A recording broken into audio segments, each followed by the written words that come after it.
Olá, o tema do nosso grupo é a Sociedade Limitada Unipessoal e o grupo é formado por mim, Débora, Lucílio, Matheus, Rafael, Webert e Emerson.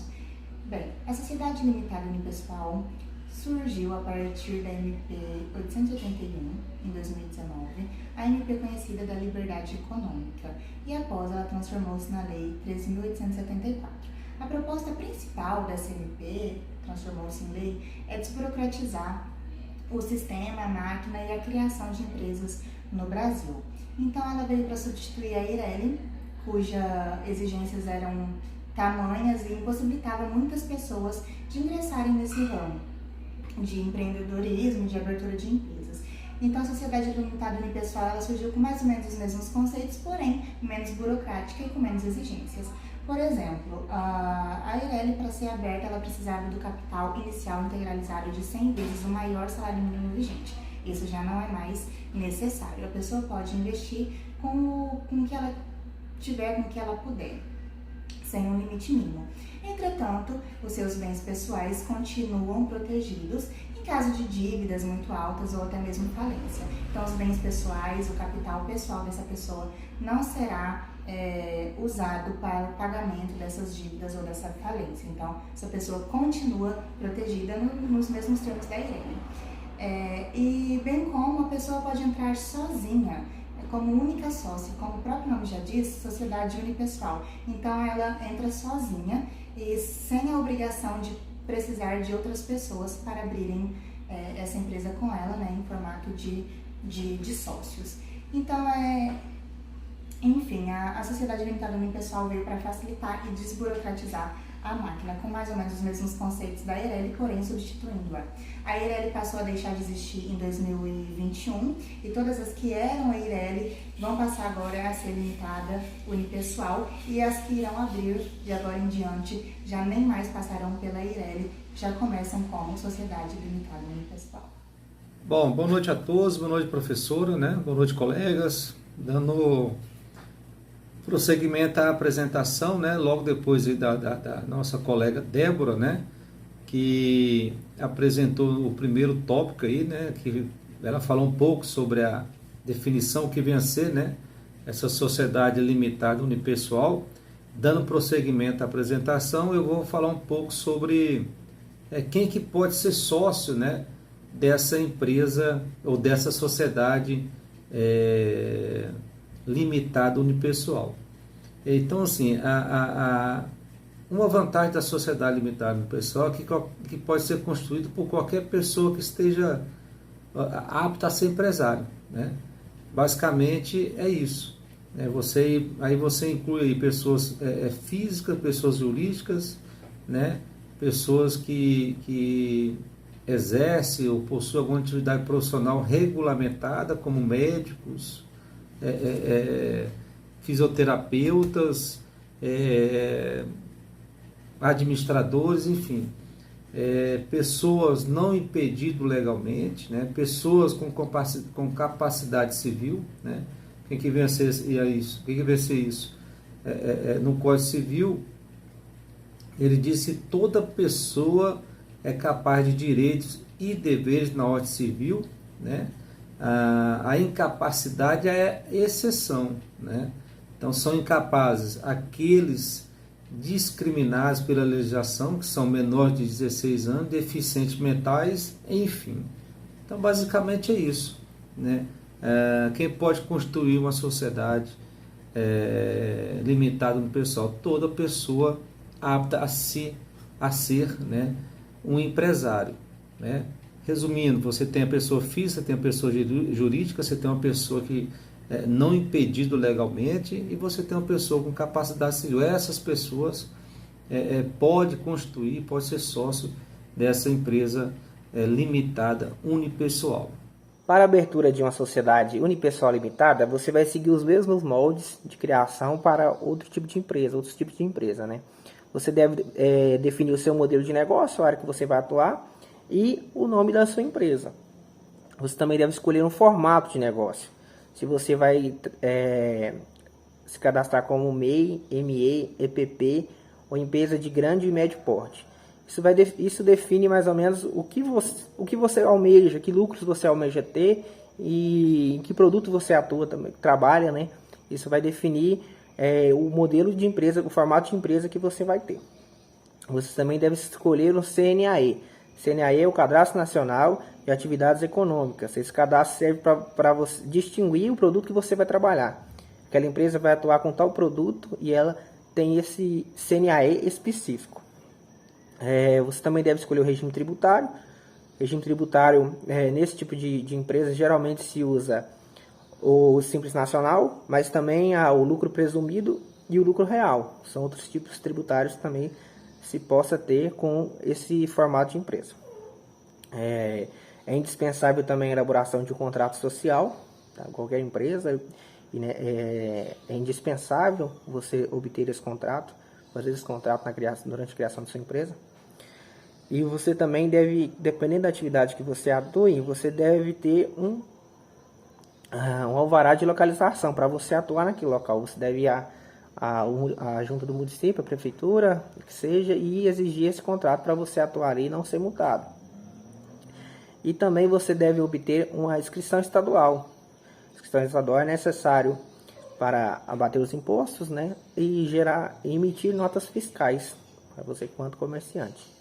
Boa noite, professora, boa noite, colegas, né? Dando sequência aqui no nosso trabalho, no tema Sociedade Limitada Unipessoal, né? A SLU, que é a medida provisória de 2019, né? 881/2019, que foi convertida também em lei, né? A Lei 13.874/2021, né? Ela está substituindo a EIRELI, né? Agora a EIRELI está em desuso, né? E eu vou estar falando aqui as vantagens que a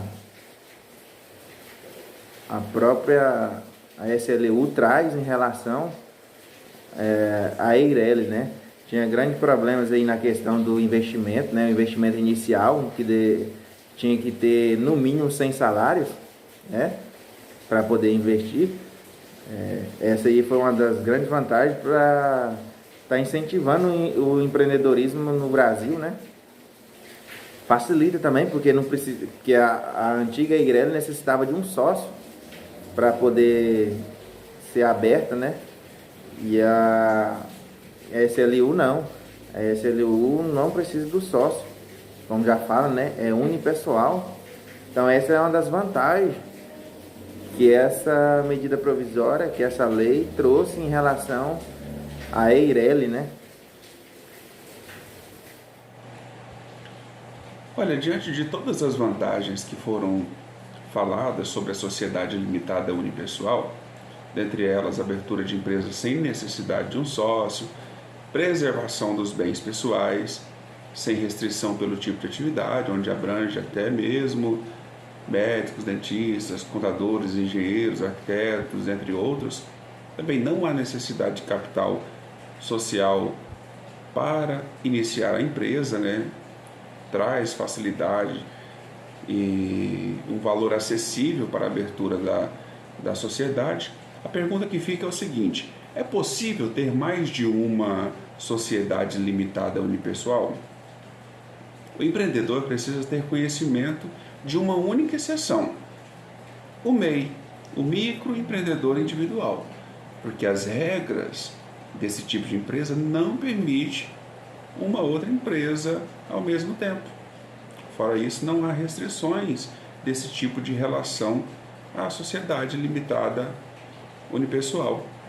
E o mesmo dono pode ter mais de uma sociedade limitada unipessoal, uma empresa individual, e também participar do quadro societário de quantas sociedades limitadas quiser. Boa noite, professora. Boa noite, demais colegas. Como já foi falado pelos nossos colegas aí anteriores, o nosso grupo é da Sociedade Limitada Unipessoal, que quem pode abrir essa sociedade, essa empresa, são pessoas maiores de 18 anos ou emancipadas, né? E só pode abrir pessoas que não possuem CNPJ. Se tiver o CNPJ pelo MEI, não pode abrir empresa.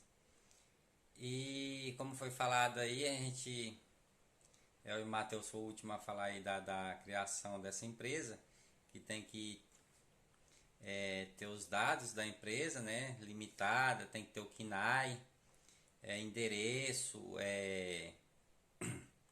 registro na junta, né, comercial para se tornar uma empresa.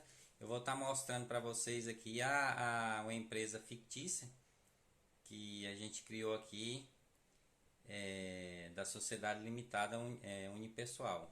Dando continuidade que os colegas falaram, que eu falei anteriormente, esse é um contrato social da empresa limitada, Lucílio Soares da Silva, os seus dados aí para a criação da empresa, estado civil, data de nascimento, RG CPF, a sua profissão,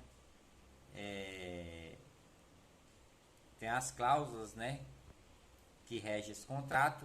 Essa cláusula terceira aí, no caso, é a atividade econômica, que é a atividade de psicologia, conforme esse CNAE aí que a gente viu, o Matheus já falou, que é o Cadastro Nacional de Atividades Econômicas. Tem as cotas do sócio, que é o capital social. Na próxima página aqui a gente vai ver essa cláusula que rege, que ela está na lei complementar 123 das microempresas, é a data do contrato social e o registro aqui na junta comercial, no caso aqui do estado de Mato Grosso. Feito isso, registrou na junta, aí aparece o CNPJ, né? Tem um número do CNPJ aqui, que é gerado automático, a data da abertura da empresa, o nome empresarial e o nome fantasia que a gente pode colocar também, né? Aí no CNAE principal aí, a atividade de psicologia, a gente pode pôr o CNAE secundário também, aí onde tem esse espaço, mas eu não coloquei. O tipo de sociedade é microempresa, que é o porte dela, e o endereço dessa empresa, ela está ativa na Receita Federal, CNPJ, a data dela, da criação dela, e aí a gente cadastra ela se quiser abrir uma inscrição estadual, a gente tem que cadastrar ela na Secretaria de Estado de Fazenda. Feito isso, pega o cartão do CNPJ, o contrato social, o requerimento do alvará protocolado em 2 vias pelo empresário, leva na prefeitura no setor de tributos e fiscalização e requer o alvará para a empresa estar apta a funcionar no município.